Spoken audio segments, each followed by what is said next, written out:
Hello everybody, welcome to the video. We are going to cover an iron farm. I took this design and kind of modified it. It was from Gnembon's design where he used a pillager run around in a minecart and would terrify multiple sections of different pods. You can see the pillager right here. And I used the exact same setup for the villager pods themselves with one place to stand on.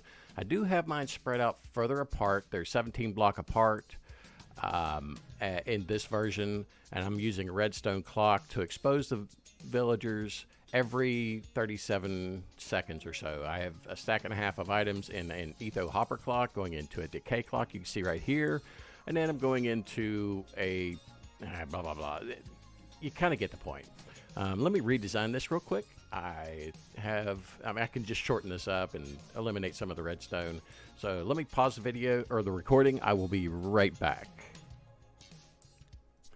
Okay, that should do it. Now, whenever the decay clock is activated, it'll remove the glass block and then put it back a few seconds later so that they don't remain in a panic state for a full half a minute.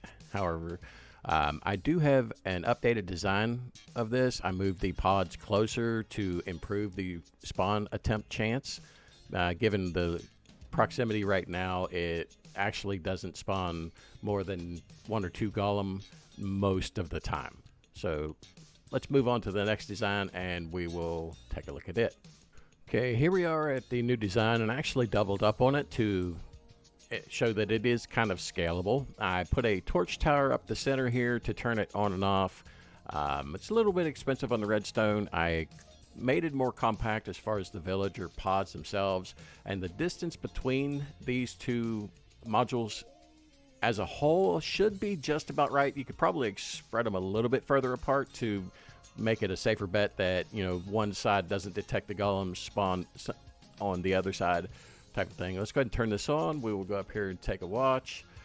And you can see all of the villagers pop out of bed there. And it looks like they did not summon this round. Let's let it run through again. It should happen every 37 seconds or so.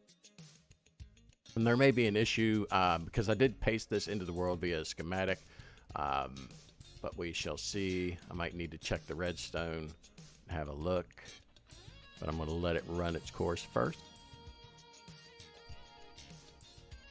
Okay, they've all popped out of bed again. There we go. We actually got a full 8 summon, and that is the intended result. And continuing on with the we can make this scalable. Let's take a look at a quad setup, and this is capable of summoning up to 16 golem at the same time. I have a torch tower set up. The torch towers are basically for when this would come out of sync. It's not really necessary. If you leave the area, come back, portions of it will become loaded prior to others, and it'll make it become unsynchronized, or you could just use it to turn the system off entirely so that they're not in panic mode. If these were in the spawn chunks, you could let it run 24/7, but yeah, you could use these to resynchronize or run just one portion of the farm, like one half or all 4 pods. It's up to you entirely.